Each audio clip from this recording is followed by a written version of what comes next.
Hello everyone, लक्ष्य YouTube channel पर आप सभी का हार्दिक स्वागत है। आज हम बात करने वाले हैं रिसोर्स पर्सन की वैकेंसी के बारे में, जो कि आई हुई है असम में। तो जैसा कि आप यहाँ पे देख रहे हो कि इसका पे ग्रेड है 7400 रुपये और टोटल पोस्ट है यहाँ पे 99। और इन्होंने एज क्राइटेरिया बताया है 18 to 62। जैसा कि आप सभी जानते हैं कि रिसोर्स पर्सन की वैकेंसी एसएसए के थ्रू आती है, समग्र शिक्षा अभियान के थ्रू। तो ये एसएसए के थ्रू रिसोर्स पर्सन की वैकेंसी निकली है असम स्टेट में। तो चलिए आगे देखते हैं इनके ऑफिशियल नोटिफिकेशन में क्या क्या बातें बताई गई हैं। जैसा कि आप यहाँ पे देख रहे हो कि ये उनका ऑफिशियल नोटिफिकेशन है, एंगेजमेंट अंडर समग्र शिक्षा असम।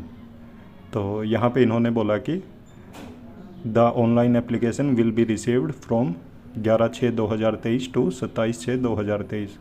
तो आपके एप्लीकेशन फॉर्म फिल करने की डेट 11/6 से 27/6 है।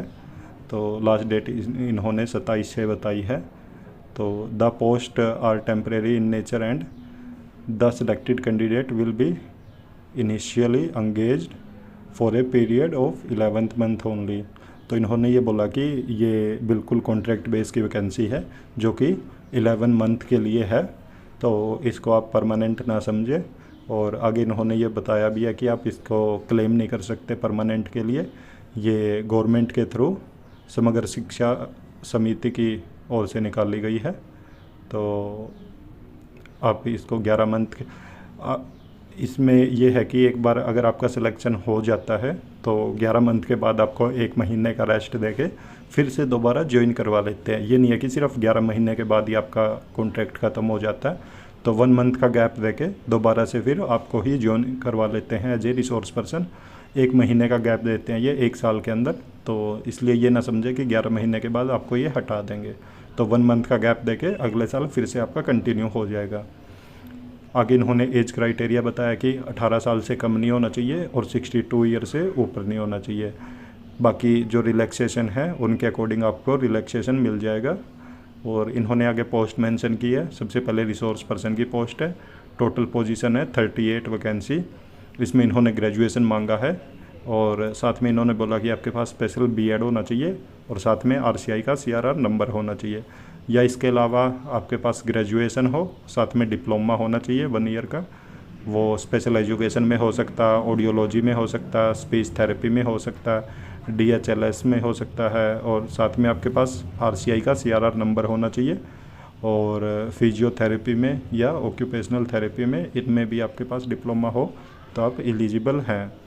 और इसके साथ आपके पास 5 ईयर का एक्सपीरियंस होना चाहिए, जो कि गवर्नमेंट ऑर्गेनाइजेशन, एनजीओ या एसएसए के थ्रू या डीपीईपी में हो आपका। और इन्होंने बोला कि must be computer literate and proficient in MS office. तो आपको कंप्यूटर आना चाहिए चलाना और एमएस ऑफिस में महारत हासिल होनी चाहिए आपको।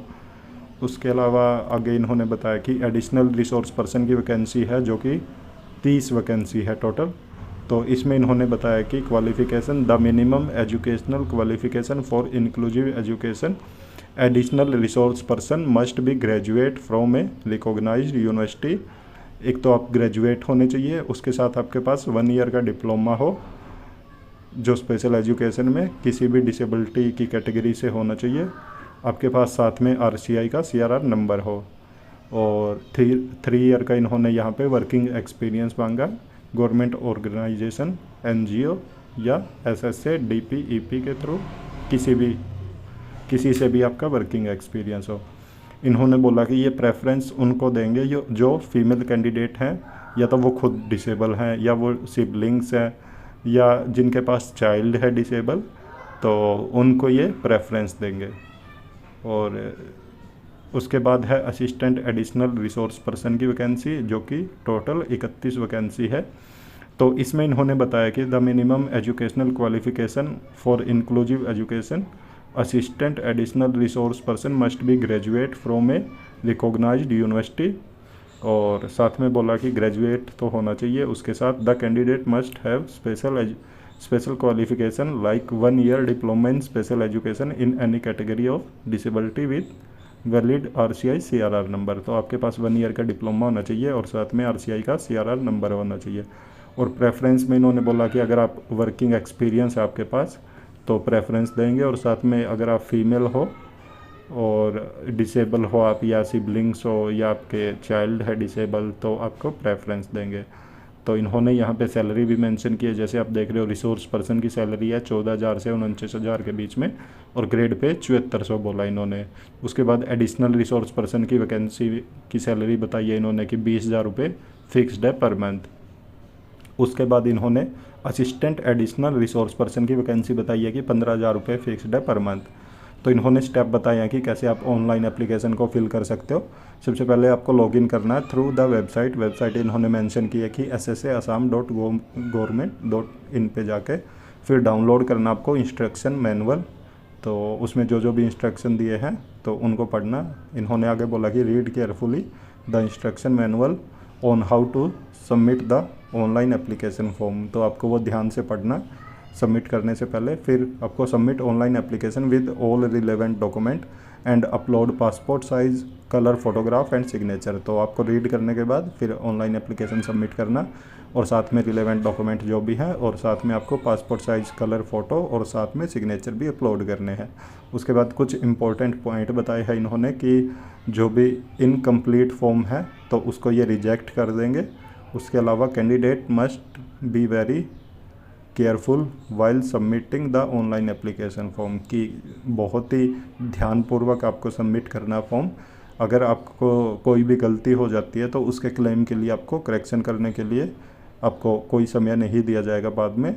और before filling up of online application the candidate has to go through the instruction manual for online application. तो आपको अगर सही अच्छे से भरना है तो उससे पहले आपको ऑनलाइन एप्लीकेशन के जो मैनुअल है, इंस्ट्रक्शन मैनुअल, उसको पढ़ना है और फिर आपको फॉर्म फिल करना है। जो ओनली शॉर्ट लिस्टेड कैंडिडेट हैं उनको ही इंटरव्यू या टेस्ट के लिए बुलाया जाएगा, और सभी को सेपरेटली कम्युनिकेट किया जाएगा।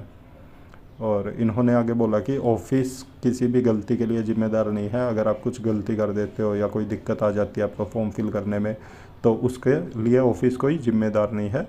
तो आप खुद जिम्मेदार हो अगर कोई गलती करते हो तो फॉर्म भरने में। तो ऐसे आप देख रहे हो कि ये पोस्ट आई हुई है रिसोर्स पर्सन की, एडिशनल रिसोर्स पर्सन की और असिस्टेंट एडिशनल रिसोर्स पर्सन की, अलग अलग पोस्ट है। सैलरी भी अलग अलग है और क्वालिफ़िकेशन भी इन्होंने अलग अलग बताई हुई है।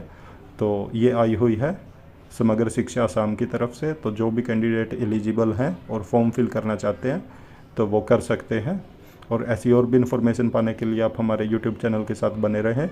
हमारे चैनल को सब्सक्राइब करें, साथ में बेल आइकन का बटन दबाना ना भूलें, ताकि जब भी हम वीडियो अपलोड करें तो तुरंत आप तक नोटिफिकेशन पहुंच जाए।